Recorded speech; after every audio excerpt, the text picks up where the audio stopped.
I am a pediatrician in Gaza. Please save US from this horror. At Kamal Adwan Hospital in northern Gaza, we are no strangers to treating victims of airstrikes over the years. The team all too often must rush into the emergency room, all hands on deck, ready to treat shrapnel wounds, burns and blood loss. In the early days of the current Israel-Hamas conflict, our hospital of only 80 beds was quickly overrun. On October 17, following the explosion at Al-Ali Arab Hospital in Gaza City, we were flooded with dozens of wounded and dying victims. By the next day, our patient roster had grown by nearly 120. We knew it would be another sleepless night, another in a string of far too many since the violence started 10 days earlier. As many as 3 to 4 children had to share single beds, and many more were forced to settle for the floors. Some patients from the hospital explosion came in screaming in pain, but others were silent, in shock or beyond saving. With anesthesia, iodine, alcohol, blood and even gauze running low or entirely gone, we had a dwindling supply of tools to help ease the human suffering. The people who flocked to Kamal Adwan to sleep in our hallways or even the parking lot, believing it safer than their homes, were no doubt as frightened as we were. As I write this, the hospital is on the precipice of true disaster. We are down to the last gallons of fuel necessary to run the electric generators, despite our most stringent efforts to ration it since the start of hostilities. Lights are off most of the time, elevators are out and patients are carried between floors. When the fuel runs out, we will no longer be able to function at night after the sun goes down. Most of the tools and equipment needed to run a modern hospital like ventilators, defibrillators, and our neonatal units will become useless. When the generators fall silent, we will be relegated to practicing medieval-level medicine. Without an urgent resupply of fuel, the lights will go out permanently, and our hospital could turn into a morgue. Kamal Adwan is far from the only hospital reaching its breaking point, as doctors like myself desperately cry out for more aid to Gaza. I'm a pediatrician at Kamal Adwan, part of a team of 9 MedGlobal doctors and humanitarian aid workers that have been on the ground in Gaza since 2018. In that time we've seen our share of tragedy, suffering and shortage, but nothing could have prepared us for the horrors of the past few weeks. My team and I have divided our time between caring for patients and locally sourcing and distributing medical supplies, food and fuel to 11 different hospitals, $1.3 million worth of resources since the violence began. And it is still not nearly enough. Most of us have chosen to remain in northern Gaza, defying the evacuation orders because we're unwilling to leave behind our patients, for many of whom evacuation would mean certain death. Abandoning them now would be a violation of my Hippocratic oath as well as basic human decency. My wife and 6 children have also stayed at the hospital with me since the violence began. I've tried to convince them to head south, but my wife told me that we will either live or die together.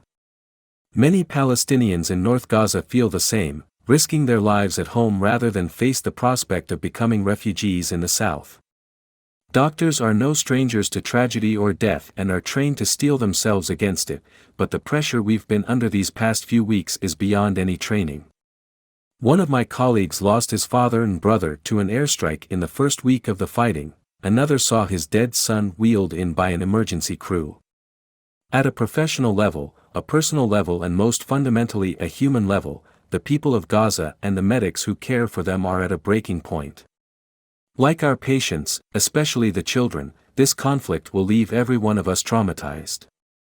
Even so, we are treating our patients to the best of our ability with the bare minimum of electricity, medicine and supplies. We sterilize wounds with vinegar, previously unthinkable in our modern intensive care unit. Drinking water ran out days ago, and the water we do have isn't potable, contributing to a rising tide of intestinal infections and diseases not seen in Gaza in years. Our morgue filled to capacity within the first week and we've had to store many dead children in a nearby tent, praying that the decomposing bodies don't contaminate the water wells or spread further disease. We fear an outbreak of cholera and typhoid. We fear for the long-term mental health impacts on the children in our care. Their little bodies are quick to injure and quick to heal, but their minds and spirits will need a lifetime of care to overcome what they have seen and experienced. On October 20th, as I finished operating on a girl who had lost her leg, I stepped into the hallway and my wife was there to hug me. Our home, she told me, had been destroyed in an airstrike on an adjacent building while I was in surgery. The hospital is now our only home. At night, I go to my office and close the door to cry, away from the eyes of my patients and family. It may be hard to understand why any of us are still at the hospital, running our resupply routes and struggling against a sea of despair. The answer is hope. As Kamal Adwan Hospital and Gaza itself run out of everything, food, water, fuel, medicine, the one thing we have not yet run out of is hope. I see it in my fellow doctors and the MedGlobal team risking their life every day to drive the streets of Gaza delivering supplies. I see it in the eyes of our patients, not all, but many. There's a resilience and tenacity at the heart of the human experience that's stronger than any horrors men can inflict on one another. Through that hope, we make an urgent plea to the rest of the world to send more aid into Gaza. In order for hospitals like Kamal Adwan to continue functioning, we desperately need more resources, especially fuel for our generators. If we cannot turn the lights back on and keep life-saving equipment running, too many of our patients will end up needlessly dying.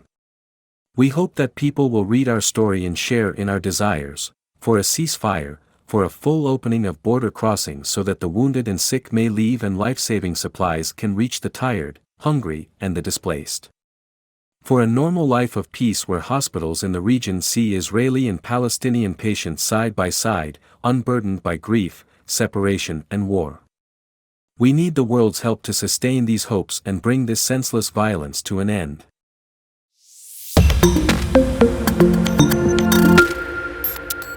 I am a pediatrician in Gaza.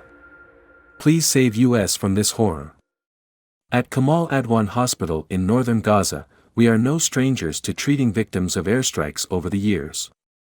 The team all too often must rush into the emergency room, all hands on deck, ready to treat shrapnel wounds, burns and blood loss.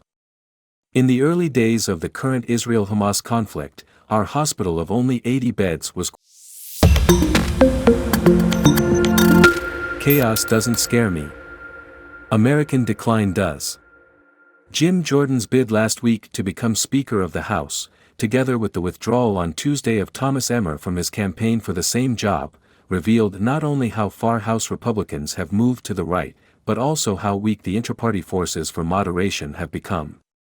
The full House, including all 212 Democrats, rejected Jordan in the first floor vote, but 90% of Republicans backed the election-denying Trump avatar. Minutes before Emmer withdrew from the race yesterday, Politico reported that Donald Trump told an associate, "He's done. It's over. I killed him."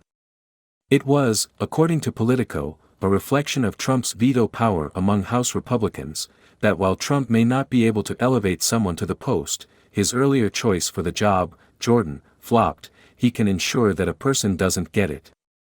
Lee Drutman, a political scientist and senior fellow at New America, published a piece on October 20th on his Substack, "The U.S. House has sailed into dangerously uncharted territory. There's no going back. Republicans have moved far to the right and polarization is at record highs," Drutman wrote, citing a measure of ideological polarization between House Democrats and Republicans known as DW Nominate, which shows House Republicans moving steadily to the right, starting in 1968, reaching a level in 2022 substantially higher than at any point in time since 1880. House Democrats, in contrast, moved very slightly to the left over the same 1968 to 2022 period.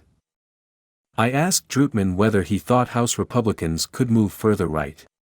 He replied by email, "Hard to say. We keep thinking